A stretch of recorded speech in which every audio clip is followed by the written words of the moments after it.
Let's gas the bitch. That's it's been one of my sayings lately. Cause we've been on a roll, bro. We got 2 weeks left of this cycle, and it's been really cool. This has been the first full cycle. What I mean, cycle. You know, we talked about the rhythms and the flow, and really centering all that around training and how I've implemented these different cycles of nature. You know, your different seasons, if you will. So the summer, the fall, the winter, the spring, correlating respectively to the build, to the peak, to the rest, and to the prep. So we are in the last couple weeks of this build quarter. So this build season, this summer season, moving into the fall, moving into the peak of this peak year. And there's just been a lot of shit coming together, y'all. You know, sometimes I get so, it's easy to get caught up in just the daily, like boom, boom, boom, just doing shit, like literally building shit. Hold on, this fucking mic's doing just weird shit. All right.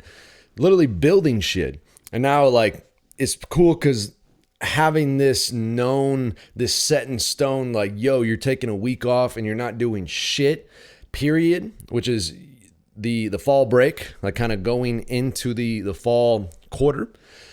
It's just that extra little, you know, if you've ever been on or getting ready to go on vacation and it's like, holy shit, like I got to make sure all these loose ends are tied up. It's kind of where I'm at. And it's kind of cool because it's like, it's this intentional thing that is already set in and pre-planned so that it's like, all right, motherfucker, we got 2 weeks. We're fucking sending it. And it's just like all this energy has been pouring out going into that. And also knowing that, you know, your boy's about ready for that fucking rest. And it's like, we got, you know, essentially another couple months here of just, you know, a little fall break and then going into the fall quarter of just fucking sending it and then long rest. So all of that is to say, you know, I'm kind of looking forward to that. And going into today's lesson, this feels like a short one, but potent. And I would honestly, like, I'm for real, bro. Like, get your phone out, get notes, whatever you got to do, because I'm gonna basically what I'm gonna do today. So today's lesson is entitled Lesson 21. It's the 6 fix, and fuck it, you know, a little word play on that. I thought it was pretty cool.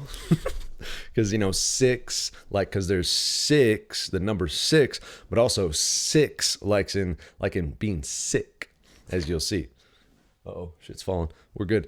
So the 6 fix. So what I wanted to do is essentially, we've gone through this 4 doctor series, and I've kind of like, we went into each area. Just a refresher, we started with Dr. Diet. And then we went to Dr. Quiet, and then we went to Dr. Movement, and then we ended with Dr. Happy. Okay, so Dr. Diet, Dr. Quiet, Dr. Movement, Dr. Happy, and we went on a deep dive in each one of those. So if you haven't already, I would really recommend really, if you're just coming in here and you haven't gone through this whole course, go all the way back to the beginning, bro. Where you at? But, you know, whatever, cool. But at least, you know, go and refresh yourself on the 4 doctors if you need to. Because what I'm going to do today is essentially getting like super duper duper practical tactical, okay? Because what I feel like what we've done is laid a really solid foundation. So now what I want to do is I want to use the concept, and this is Paul Chek's concept, of the 6 foundational principles. So I want to use that concept to literally just give you like a list, like a bullet point list of the do's and the don'ts when it comes to being healthy. Because ultimately, where I see that we are heading, where I'm just witnessing that things are heading, so we're kind of beginning to come to a close now of the personal shit. So if you remember all the way back, maybe this was like lesson 4 or something, we talked about the I, we, all. So really, even though it all pervades each other, you know, the I spills into the we, spills into the all, and the all kind of informs the we and the I. So it's all one thing in the end. What we've essentially done up until this point is really hone in on like your own personal aspiration, your own personal dream, your own personal alignment with your purpose, aligning to your genius, expressing your genius, and ultimately playing this game that we are playing. Because more and more, what this is all culminating to is your capacity to play this game of life at the highest level possible. Okay. So what we're going to do today is basically like just this big overview of here's the how-tos, here's the do's and the don'ts of what you need to be healthy so that you can, I call it like designing your character. Again, I've been relating more and more of this to a game because that's really just what it's coming to be. So I kind of labeled this in the area of designing your character. As in, who the fuck do you want to be? How do you want to show up in the world? How are you going to take care of yourself, optimize yourself so that you can show up in the best way possible? Okay. So, and then as we go through this, and I imagine that the next lesson we're going to get a little deeper into soul connection, because I think I mentioned that in Dr. Diet, but that's something that is honestly is huge, and it's just this guiding force that will continue to develop and continue to be, or can be at least if you choose to engage in it, this North Star for you, this guiding force for you, this compass for you to help you navigate the things that are often, as in damn near always, uncertain. It's like I'm damned if I do, I'm damned if I don't. You're always faced with these different decisions in life to where, again, logically you can weigh out pros and cons, and it might, again, we can get lost in all that, but having that compass of, let me tap into my soul right now, and let me ask for guidance on this right now, and then having more of a direct channel to ultimately just infinite intelligence. So that's where we're going to head into. And then we're going to start to expand out into, okay, now we've really got ourselves, our personal lives managed effectively. And again, it's always this evolving process. And now let's start to expand out into our relationships and maximizing our relationships and optimizing our relationships. And then ultimately, what are we here to do? How are we really going to tie all this together, this game that we're playing, expressing our genius in a way that serves others to the highest level possible, which ultimately is serving ourselves, and then be able to create this thing in like this self-regenerative feedback loop. Just like nature. Like if you just literally witness nature, and ultimately what most of this, really all of this, is based upon just basic principles of nature. Nature is always feeding back into itself. The tree draws from the earth, draws from the soil, the nutrients and water, and it grows, and it receives sunlight, so it grows and it grows, and the leaves come out, and then it bears fruit, and then the fall comes, and then everything falls down, and then it kind of decays back into the soil, which then becomes the nutrition for the next cycle of growth. So it's really like the same thing. It's, we are expressing ourselves, we are maximizing our potential, realizing our potential, and serving ourselves to the highest level possible, really playing this game at the highest level possible in ways that are aligned with our unique genius and purpose.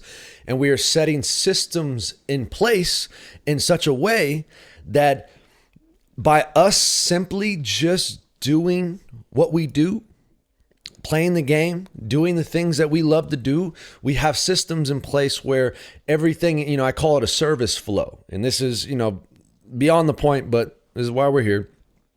I call it a service flow, where now we can create this system of service because, we're serving ourselves, and then we're serving ourselves in a way that can begin to service other people, provide service and value for other people. Again, and just as an extension of us doing what we already do. Again, that's where the flow comes in. So then we create this system so that ultimately it flows out, and then it feeds back into it. So, okay. So that's kind of where we're heading. But now let's dial it back in. Dial it back in here. One more sip of the drink. Pinky up always. God damn. Okay. 6 foundation principles, motherfucker. Here we go. Get your notepad out. Your noteputs. Your notepads. Whatever. Fuck. So you got... And now these are... There's 3 that are more yang dominant, meaning they're more kind of expending energy outward. And then there's 3 that are more yin dominant, meaning kind of taking energy in. So the first 3 are more yin: sleep, nutrition, hydration, taking in. And then the second 3 are more yang: breathing, thinking, movement. Again, sleep, nutrition, hydration, yin, in, breathing, thinking, movement, yang, out. So what we're going to do, I'm going to go through each one of these, and I don't have any fucking notes. This is just off the dome. And this is another little side note here. The cool thing about just practicing this shit and doing this shit, when it comes to teaching, it is so easy, y'all. It's so easy because you're not like trying to remember all of these notes and all these ideas and all these things. You're literally just sharing what you do. I'm just sharing what the fuck I do, okay? So it's like the basics as I know and use them right here, y'all, okay? So first one, sleep, okay? So we don't have to get into a whole spiel because we did that on Dr. Quiet. But basically, you need to optimize your environment. Turn off your fucking cell phone, or at least put it on airplane mode. Keep it away from your face. Limit screen time, like at least an hour or so before you go to bed. Or there's even an option. I know it is on iPhones. I don't know about other phones, but you can set it up. I have mine set up so it's like a triple click, and it'll make the screen like red, so it's less kind of infiltrating this bright ass blue light in your eyes. Sleep in as dark as you can, room as possible. Turn off the Wi-Fi. You can get a little timer that can be helpful to, and sometimes, even this technology shit, you can have it set up maybe on your phone, but then again, it's kind of like your phone has to be connected to the Wi-Fi to work. I don't know how all that works. What I honestly did and do is I just unplugged the motherfucker before I went to bed. But then you can get biogeometry. You can just look it up. It's a whole thing. And again, this is kind of an area I'm getting deeper and deeper into myself. But if you just look up biogeometry, Dr. Abraham Karim, I know on Paul Chek podcast, which I think is called The Spirit Gym. Now it used to be called Living 4D. He's got a couple podcasts with him. Go check those out to get a deeper dive on the biogeometry. But basically it's literally like little shapes. And it's so magnificent how simple it is, and yet how effective it is. But there's little stickers, there's a L90 it's called, which literally is like a little L with a curve. You can stick that on your Wi-Fi router. They make a whole home kit. I don't know if they may be out of stock or whatever, but you can look it up again. So there's like a whole home kit that basically gives you all these different things, tells you where to put them. You can put one on your big electrical box to essentially, is what it basically does is, because it's emitting all these, your Wi-Fi router, all the wires that are running through your wall, it's all emitting this EMF, electromagnetic frequencies, that are, I wouldn't necessarily say bad in themselves, because even the earth emits a certain frequency, but they're disruptive because the frequency that they're at. Okay, so what the biogeometry does, it uses shapes, which again, I won't get into it, but it uses shapes. It's like the quality of shapes and numbers that helps to harmonize the subtle energy. Even this, you can't see it, you can hear it jangling, but this little pendant that I wear, this circle thing, and this is a L90, by the way. I don't know if you can see that at all. But they make necklaces. But this is a pendant which has all these little different squiggles and shapes on there, but all these different lines and stuff. Essentially, it's almost like a computer chip, but for subtle energy. Because we're always, it's all energy and information. And if we made it this far, then that shouldn't be a new and novel concept. So we're surrounded by all this subtle energy, the EMFs, all kinds of shit, okay? And what this essentially does is it helps to harmonize the energy, especially as it's related to your organ functions and different functions in your body. because even each organ gives off a certain kind of subtle energy, and it works through the law of resonance, meaning that like these little shapes help to harmonize the energy so that it then resonates with that frequency of the specific organ or whatever. Okay. So again, that can be, there's like multiple hour podcasts just on that topic alone. And the guys wrote books. You can get deeper and deeper into that. There's whole courses, workshops, all that fun stuff. Okay. And it is really fascinating. I would highly, highly recommend. Okay. Because essentially that all goes to optimizing your environment. Another little tidbits is like try to keep things cool. Most of the shit's common sense, bro. Get the fucking TV out of your room. Again, all that shit that's like stimulating that, that's what we talked about in Dr. Quiet as the big overarching thing is just the balancing of the opposites. So anything that's just stimulating to the system, you want to get that shit out of there. Okay. You want your room to be as non-technology as possible. Okay. Wind down. Everything you're trying to do before you go to bed is just wind down. Go to bed by 10:30. Wake up by 6:30. Match your rhythms to the circadian rhythm. Okay. And again, sometimes you have to just like do this shit at first, even though it might be against your will. Well, not necessarily against your will, but you have to like use your will because it's just a different and it's a different pattern for you than what you're accustomed to. But then as you do it more and more, you will find a naturalness to it because it is honestly, it's just more aligned with the natural rhythms of nature. Okay. What else with sleep? So nutrition kind of spills into this. If you're eating like really sugary shit or real heavy meals right before you go to bed, I honestly find that like 7 p.m. is my cutoff time for food if I want to optimize my sleep. And honestly, like even earlier, I find the earlier I'm done eating, even some days I'll eat a big lunch. I'm talking like fucking casserole dish. I eat a lot. Okay. I'll eat a big old lunch and I'll be done eating at like 3 or 4 and then I won't eat the rest of the day. And honestly, because all that time before I go to bed, your digestive system gets to work. Because when you eat a big meal and then you go to bed, and most people have experienced this, it's like your body doesn't fully rest because all your organs and shit are working. Okay. And then, and honestly, like, sex can be a hit or miss thing in my experience because, it can, anything that's going to elevate cortisol, like your stress hormones. That's why like even a heavy exercise session, although if you're really out of balance, a heavy exercise session could actually kind of like put you in a position. It almost like rebalances in a roundabout way to help you fall asleep. But most of the time, the elevation of cortisol has a half-life of 2 hours. We talked about caffeine. Caffeine has a half-life of 6 hours. So obviously minimizing caffeine before noon, and then any kind of like high stress activity, ideally, being done with that no later than 8. But I would say again, like anything that's going to rev up the system, you want to minimize that the closer and closer it gets to bedtime. Just common sense shit. Okay. Yeah, that's really about it. I would maybe some meditation practice, maybe some kind of journaling practice before you go to bed, because if you find that your thoughts, just keep going and going, then that can be a practice for you. And honestly, just from personal experience, I used to have a hard time sleeping. Like for me, it was always falling asleep. My mind would be racing. I was hot. It was like all these 100 million different things. And then really, it'll come a culmination of all of these things. It's not just like, oh, I turned my Wi-Fi off and it magically everything got better, or I did this and everything magically got better. It was just a culmination of a lot of different things. So that's why it's all important. And as we go through each one, as you optimize one area, it'll actually spill into all the other areas, as you'll see.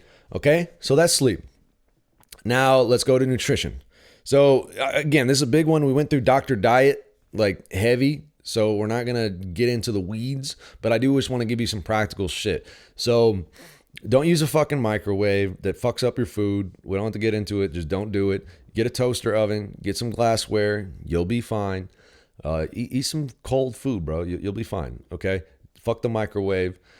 Eat organic food, eat clean food, eat whole food. Just notice that the more the food is processed, the further away from its source, the more denatured it's typically going to be, the less life force it is going to have. And let me see. Yeah, I mean, that's really about it. Eat according to your primal pattern. So some people do better off higher fats and protein relative to carbohydrates. Some people do better eating off of eating higher carbs relative to fat and protein. And notice that it will change.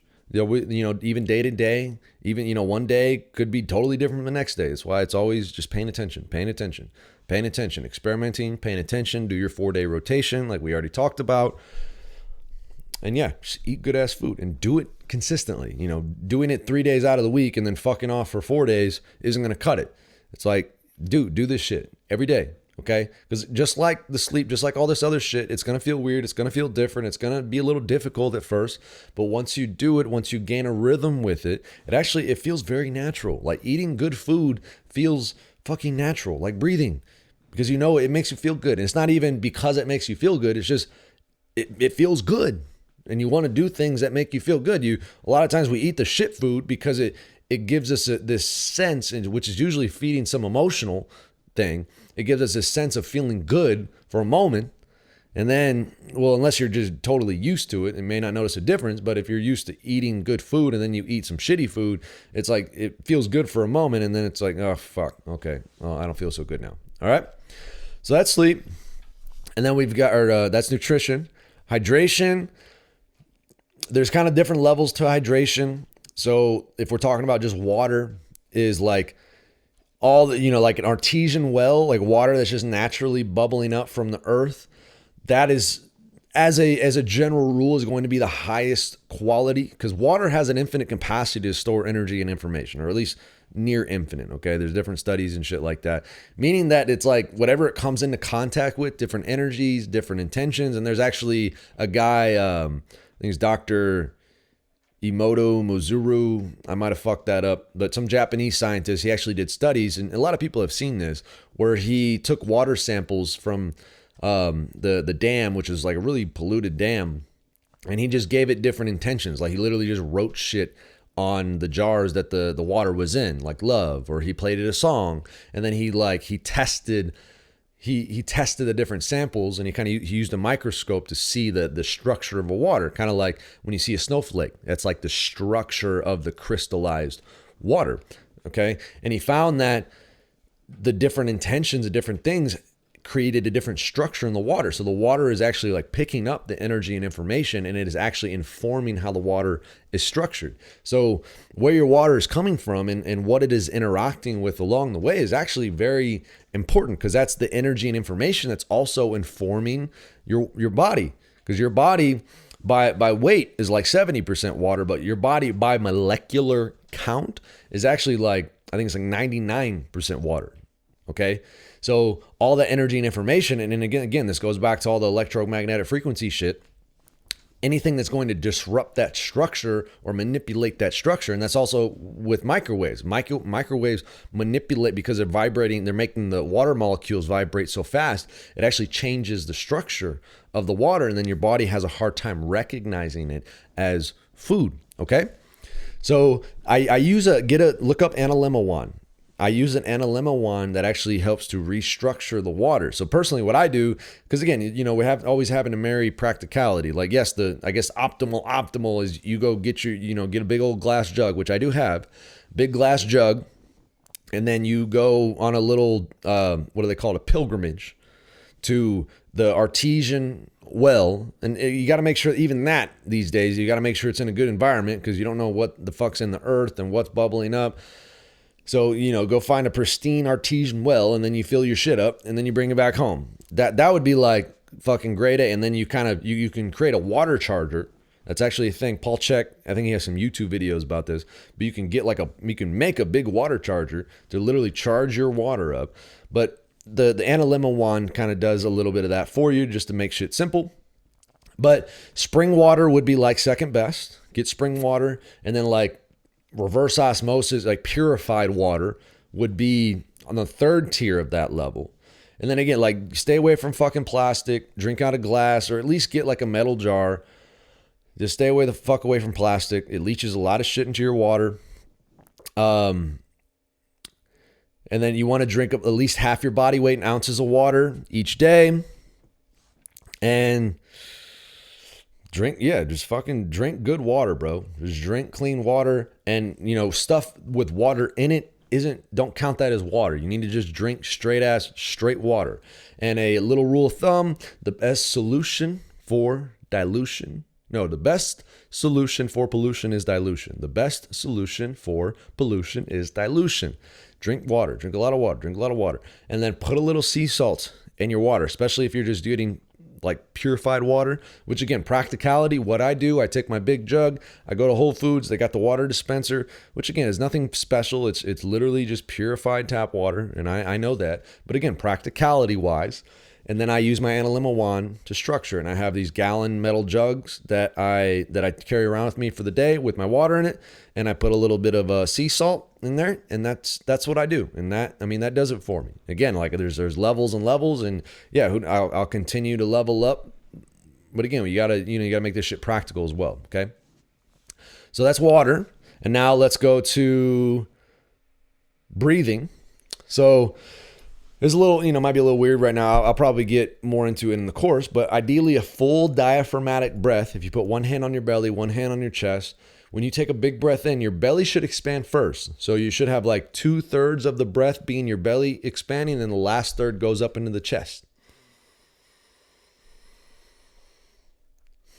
Okay? And the breathing is very tied to emotions. If you feel restrictions in your breath, it's very tied to emotions, very tied to thought patterns. And we'll get into thinking next. But your breath can also be like a gateway to access that stuff. If you have different pains in your body or even, different emotional things, just, breathe into it. Just breathe into it. And just, if you're ever having a hard time, anxiety or whatever the fuck, just breathe, just notice the breath. And it's even because like when you try to make your breath something, even that in itself can exacerbate things. But if you could just notice the breath and just bring your awareness to the breath and just relax into the breath, that in itself can work wonders in a lot of different situations. Okay, because so much of the anxiety and shit that we feel is because we're restricting the isness of the now. Anytime you're resisting what is, what you resist persists. Even the resistance of not trying to resist can be a very subtle but powerful form of resistance. So just, going into the breath, noticing the breath, because the breath's going to tell you where the tension is, okay? And it's a practice. So like, even throughout the day, you can just, anytime you remember, or you can set little reminders up, or, there's so many different tools, but just bring your awareness back to the breath. How's the breath doing right now? Okay. Let me feel it out. And then also, like different meditation, like spiritually, breath is this connection with everything, because there's like some Chinese person across the world, obviously I'm living in America right now. Some Chinese person across the world, inhaled and exhaled. And then before you know it, a day later or whatever, like I'm breathing in the same air. So it's like, it's this big connection force. Okay. And then breath is also like that one of the main voluntary/involuntary functions of the body, meaning if you're not thinking about it, it still happens, but you can think about it and you can manipulate it and you can use it as a tool. Okay? So yeah, practice the breathing, open yourself up through the breath. Okay? Do time movement with breath. That's where like Tai Chi, Qigong, things like that. All right? So breathing, and then we got thinking. So this was like a lot of Dr. Happiness, but really just the first step of thinking is just becoming aware of your thoughts, not trying to change anything, just becoming aware of your thoughts. That's step one. And then after you start to become aware of your thoughts, you can start to notice patterns. And that's really where the key is when you start to notice these patterns, you can start to ask yourself, is this pattern helpful for me? That's one of the best questions you can ever ask yourself is this working for me? Because we have all these ideas of like, oh, I should be doing this, or I want this, and this person is in this relationship with me, or whatever the fuck. But then it's like, how's that working for you? How's that working for you? How's that working for you? I think it was Laird Hamilton. He was quoted, I think it was a podcast or something I listened to. He said, the truth is what works. Okay. So how's that working for you? And that is the truth. That is the relative truth for you. Okay. So when it comes to thinking, you notice the patterns, and then you can change the pattern. So a real helpful tool is called the mind flip drill, where you can literally, I have a coin that's it's a bigger, kind of got some weight to it. But when I was first doing this, I would carry that coin around with me. But essentially, whenever you kind of come into this, like, because you'll notice patterns of, oh, I can't do that, or I shouldn't do that, or, I don't like myself, or I don't like that about me, or, all these different things. So it's like you notice a negative pattern, something that is like non-life affirmative, non-love affirmative, which is, as we talked about in Dr. Happiness, is based out of fear, based out of the illusion of separation. But even at a surface level, we notice this thought pattern that's like, okay, this isn't working for me. Why do I keep having this thought pattern? And then you can use a coin and you just flip it. What's on the other side of that? How can I turn this into a positive? And at its most basic level, it's like, oh, I don't love myself. The other side of that is, oh, I do love myself. But, it has to be something that you can get behind, that you can believe in. So it may not be, I don't love myself, I do love myself. That might not be something that you can get behind, but maybe you can get behind, I am learning to love myself. Or at least I have the potential to love myself. And that's kind of in the middle of the coin. If you flip a coin on its side, you got the middle. That's potential. I at the very least, I have the potential to love myself. So that's like flip the coin exercise. There's also another one called the echo test, which is what you say is exactly what you get back. So if I say, oh, I wish I had this thing, and then you get back, oh, I wish I had this thing. So all you get is wishing. And like, oh, I want this thing, or I should, or I can't. And then you just get wanting and shoulds and can'ts. So that's why when you state things as a goal or a result, you want it to be affirmative. You want it to be in the present tense. I am this. I am doing that. Or again, at least I have the potential. I am learning to do that. Okay. So it's always in the affirmative, because what we like to do is we like to, make ourselves believe we're working towards these things, or we're building these things, but it's always like, oh, when I get to that, or, oh, I'm going to do that next, or, oh yeah, I should be doing this. No, like fucking own it, state it. No, I am doing this. Even if it's not like fully here yet, it's like, I am doing this. Especially, at least for me, I kind of come to these things with myself. And then when I start to share them, which is even doing these podcasts, and I start to actually like say it out loud and with the intention of telling it to somebody else, then it makes it even that much more real. And I notice myself when I'm talking, if I'm talking about it like, oh yeah, I'm going to do this, or I want to do that, then I catch that and I notice it. Again, the awareness, like, no, I am, or I am in the process of, state it in the affirmative. So that's really the big thing with the thinking, is just noticing, and then noticing the patterns, and then choosing to flip, and then, playing with the echo test. Okay. And then lastly, we have breathing, thinking, movement. So movement, again, it's not hard. You should move your body like at least 30 minutes a day. Just do something, just move around and like set your life up so that there's movement involved in just your daily living. Okay. So, some things you may purposefully make some things inconvenient because they conveniently allow you to move more. That's where you have to get clear on what do you actually want? Do I want my groceries delivered to me and just to be spoon-fed just so I can sit here and continue to watch my TV show? So like, what do you actually want? Like, or do I want to be able to play with my kids? I want to be able to pursue my passion. And okay, well, you need to have a certain level of vitality to be able to pursue those things. And so maybe actually just getting your ass up and going to the grocery store and like parking kind of far away and going for that walk, and like walking your dog that's just begging to do something. Any number of those things can just be a source of movement without actually like, oh, this movement, or oh, this exercise, And when you align it to doing what you love to do, I mean, hell, you can even, if you fucking love to play video games, maybe you play one of those new virtual reality games where you actually have to move around. I don't know. You can get creative and set things up so that you doing what you love to do involves still nurturing your 4 doctors. It's still optimizing the 6 foundation principles. Okay. And you want to balance working out with working in. So working out, you're expending energy. You're tired when you're done. You need to recover when you're done. Working in, you're gaining energy by doing the movement. You feel better when you're done. You feel more refreshed when you're done. Okay. You want to mobilize your body, move. It's not hard. All these principles, I'm giving you like these practical, tangible things. It's not hard. A lot of it is very much common sense. But it's kind of like you have to sift through all the bullshit and all the ideas and all this person said that, this person said that, I should eat this, I shouldn't eat that. You got to sift through all that bullshit just to get down to the basic foundation principles. Okay? And that's why they're the fucking foundational principles. All right? So move. So just a little recap. We're going to go through each one of these. Okay? Sleep. Just get sleep. Just sleep, bro. Align to the circadian rhythm, wind your ass down, sleep, and then wake your ass up. Not hard. Nutrition. Eat clean food. Pay attention to how your body responds. Do a 4-day rotation diet. Fuck the microwave. And cook your own food, bro. Okay? Sleep, nutrition, hydration. Drink clean water. You know, artesian well water is, you know, as a rule is the highest standard.